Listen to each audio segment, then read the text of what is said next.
Tanchi, everybody. I'm here on the banks of the Saskatchewan River, here in the Ice Bar, getting ready for the opening ceremonies of the 76th Annual Trappers Festival to get started. We've got lots of great coverage coming up for you in the next couple of days. We'll have bannock making and tea boiling and all kinds of other great things, so stay tuned, stick around. We'll have lots to share.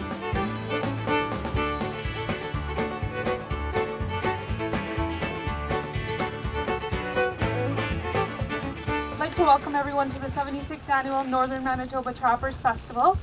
I would like to extend a warm welcome to all visitors, dignitaries, dog mushers, competitors, and spectators attending one of the longest running winter festivals in Manitoba.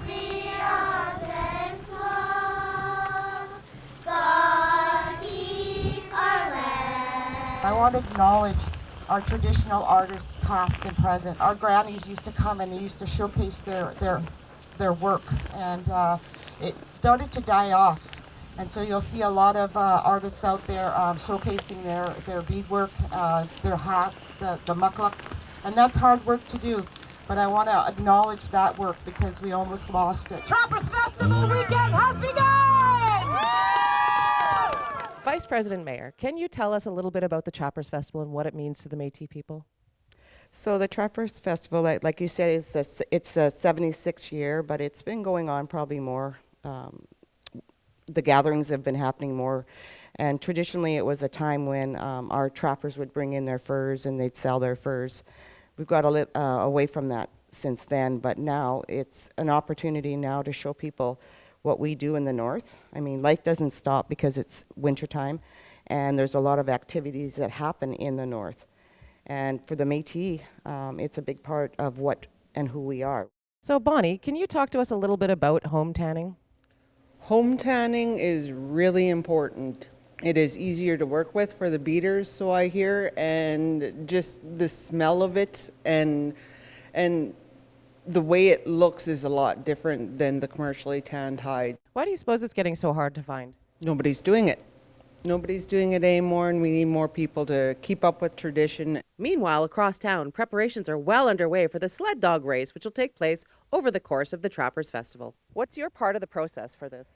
Well, basically just to verify that all the dogs that are running in the 3-day World Championship dog race are properly identified. So some of them will already have microchips implanted, which is basically like a little rice grain sized transponder that's put under the skin. So some of them will already have them implanted from previous races. So we just have to scan them, verify the number, which is basically like a barcode, just like you'd get in a supermarket. As you can see, the sun is going down on beautiful The Pas, Manitoba after an amazing day one of the 76th Annual Trappers Festival. Behind me, you can see that the parade is starting to get together, which is the capping event of the night. So we'll make sure we get some coverage of that for you before we leave, but we will see you tomorrow with lots more coverage. So have a great night.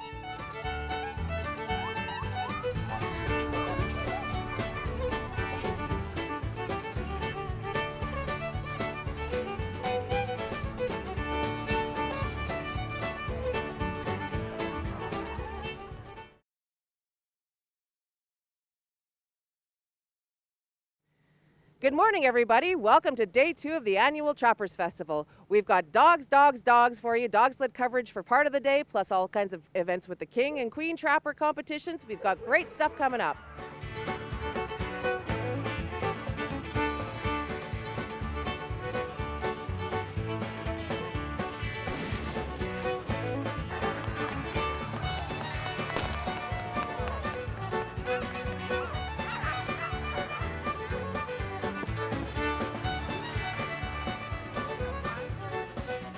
I'm here with proud Red River Métis citizen, Sunny, who's going to tell us a little bit about the significance of the start of the race, which you just saw. Well, you heard the shot, only the one shotgun went off because the other two were, something happened to them. But anyway, that was traditionally has been the start every year since I can remember. Armand Pitt Lambert spent 45 years working with the Trappers Festival dog races, sharing his love of the sport with spectators and mushers alike.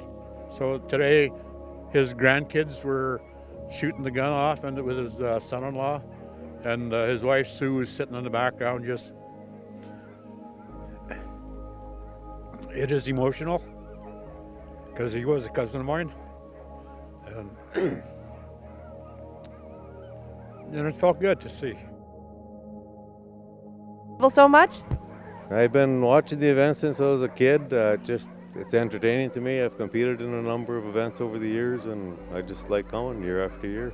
I've competed in junior King Trapper when I was younger. I've competed in the mustache competition for about 30 years. You can tell. I've won it 11 times. Also on display at the Trappers Festival, table after table of beautiful beading and leatherwork done by Métis and First Nations master crafters. It makes me a little emotional, not gonna lie, because it's teaching future generations and keeping things alive, right? I think it's awesome that that the Métis want to carry on these traditions. I wish a lot of the young people would take pride in learning some of these traditions. On your mark, get set, go. Red River Métis traditions are also highlighted at Fort Whoop-It-Up, a gathering place to see events for the hotly contested King, Queen, and Junior competitions.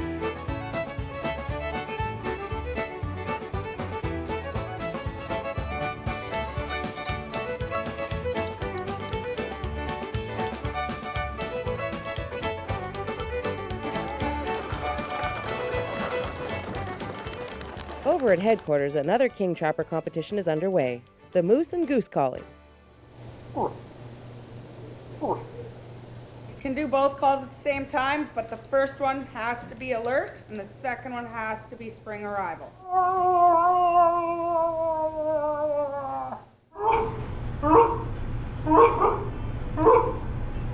Well, it's been a heck of a day too here at the Trappers Festival, and we've got more coverage coming for you shortly, so stick around.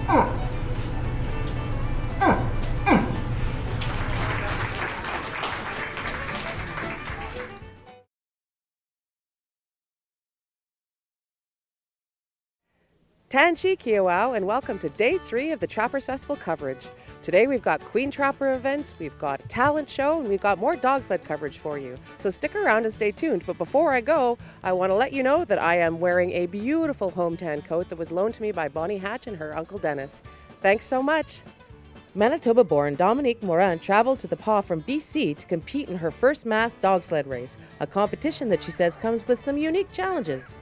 There's 20 teams starting all at once, and they kind of get funneled into a small trail. So there's lots of teams around you, lots of action, lots of things to think about, not just your own team, but everybody else's team. And yeah, there's a lot going on. It's a good kind of stressful. It's more like adrenaline. I have a pretty good connection with my dogs. I don't have very many of them. Relatively speaking, I don't want to say they're my babies, but they're definitely my family. They all have their own little quirks, and they're all so lovable, and it's just a joy to have them around. What does it mean to you as a Red River Métis woman to do this? I think it's a cool way to connect to my own history, and when I'm out on the trail alone, not at the races so much, but just me and the dogs on the land, it's just that connection, and you get to think about people hundreds of years were doing this, slightly different, but same idea, and I think that's really cool. So if you really want to know how the Trappers Festival dog race goes, you got to go to the source. How was the race? Really good, eh? What else happened? A dog of few words, folks. Across town, the Arts and Crafts Show is in full swing.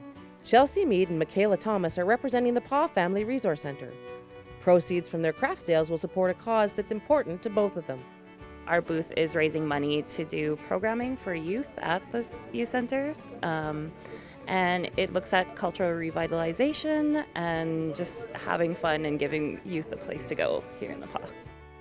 It means a lot to actually learn about this culture because I originally come from BC, so I know more about BC than here. I've been learning a lot. An avid shopper, MMF President David Chartrand was spotted purchasing several items to support the local artisans. A few tables down, the Red River Métis Fur Company was represented, showing off some of their wares.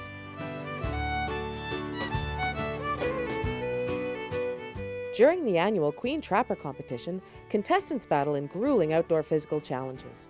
Madison Atkins says she's proud to get a chance to demonstrate many of the traditional skills she learned growing up. It's what Canada was raised on, everyone. used to do this stuff. My parents, my grandparents, they got a wood stove at the place. And at our house we got a wood stove, and this is what I grew up doing. And how does it make you feel to represent and compete? Just really proud of it. Really proud that I can show that I'm able to do this. Because not a lot of people can do it. You're right.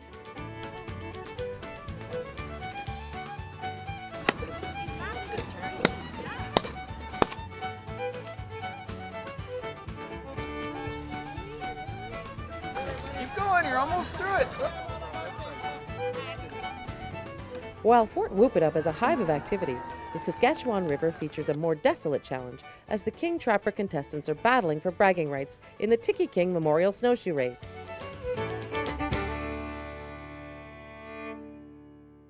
Like the Red River Métis, locals and festival visitors seem to love watching live performers earn their talent show stripes.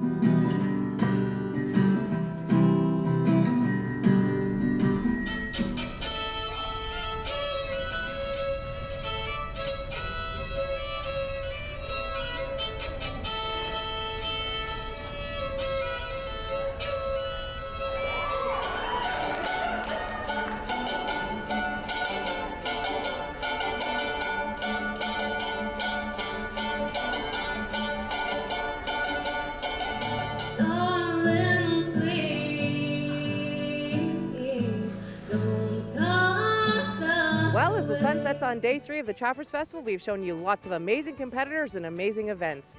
Stick around for tomorrow, we'll have more great coverage, and if you're one of the lucky ones who's got a ticket for the Métis Family Night at the Métis Hall, we'll see you there. I have found Sally the Ice Worm. Apparently she's going to be hard to find over the course of time, so I've got her for a moment. I'm going to enjoy her. Are you excited, Sally?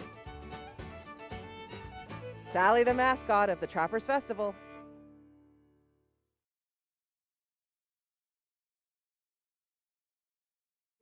Tanchi Kiawao, welcome to day 4 of our Trappers Festival coverage. We've got lots of competition, lots of great events, and there's lots more to share, so stick around. Today featured the final heats for the sled dog races. The ceremonial rifle blast to start the race was performed by members of the MMF cabinet, including President David Chartrand. 2, 1, and they're off!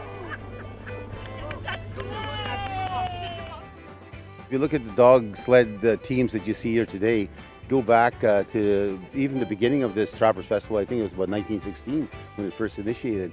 Dog sleds were a part of our community and their economic engine. In fact, dog sleds were used for transportation, they were used for fishing, commercial fishing and so forth back in the era before skidos and bombardiers came around.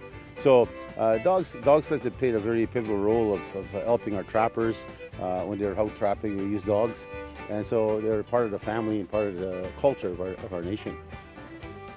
Minister Mayor, you must be proud to see that these traditions are still going in your region. Absolutely.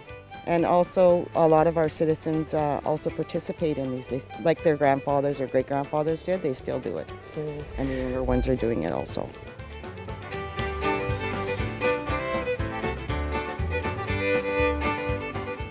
I'm here with a young Métis competitor from the Junior Trapper competition. So this is something that is a bit of a family tradition. Can you tell me a little bit about how that came to be? It came to be from my dad. He started about 10 years ago. He's won King Trapper about 5 times. And this year, I decided I was going to throw my hat in the ring for Junior King. And I'm doing pretty good so far. And so tell me a little bit about what this means to you as a Red River Métis citizen to be able to participate in these traditional activities. It means a lot. Not many people get to do what I do. Not many people get to experience the culture that I experience. Everything. It's a lot of work, but it's also very interesting. It's a big commitment, but I love it. Just around the corner, the Red River Métis Fur Company is set up at the MMF office on Fisher Avenue. Trapper Lawrence Janai is happy to sell his furs for a good price. We don't have nowhere to sell fur around here. You got to go to Thompson. It's a good 4 hours drive away. And then you probably end up sending your fur out to the market anyway. So it's good to come here and get your money right away instead of have to wait. And they did give a good price, a really good price. 400 on the Wolverines. 400 each? Yeah. When we started saying to ourselves, we need to revive the fur industry, We set aside $1 million in our government, in our cabinet, said let's start it over. Let's see if we can do it, because right now the North American fur that's being sold outside and sold to the particular company, sold in different parts of the world, there's no revenue. Like, you're getting next to nothing for a muskrat, next to nothing for a beaver. And yet the amount of work is phenomenal. Oh, it means lots. Like, me and my brothers, we used to take our grandkids out, take them out trapping, out hunting, passing down stuff to them.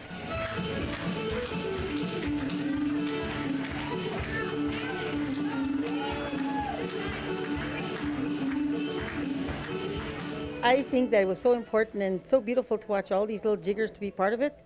It's the Red River Métis jig, and the Red River Métis citizens are carrying it down from one generation to the next generation.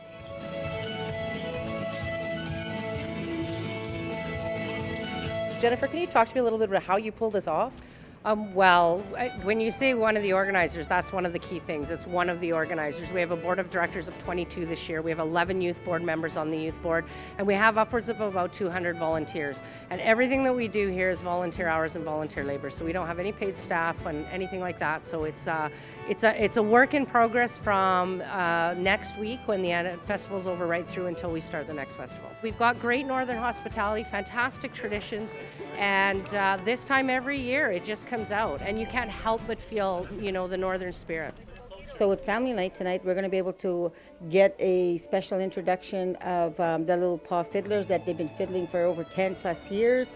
We have Tequila Creek coming down, and we get to reminisce and share our music and our dance, not only with our Red River Métis citizens up north, but everyone that's attending the Paw Trappers Festival.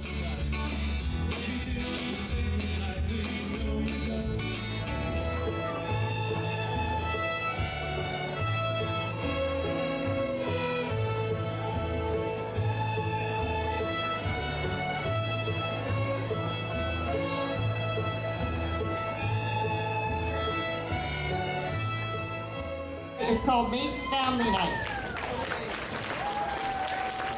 As the sun goes down on the competitions of the Trappers Festival and the lights go on in the Métis Hall for the Métis Family Night, it's good time to reflect on the wonderful people here in the Paw, Manitoba who make this festival wonderful. Maybe it's the climate, but it seems to make the people warmer and preserve the traditions longer. It's like a star bursting in the sky. It makes me feel very proud that this tradition still lives on, and the longevity of it. It's been around for so long, and they never give up. It's such a great potential for others to teach the next generation how proud they should be of who they are and where they come from.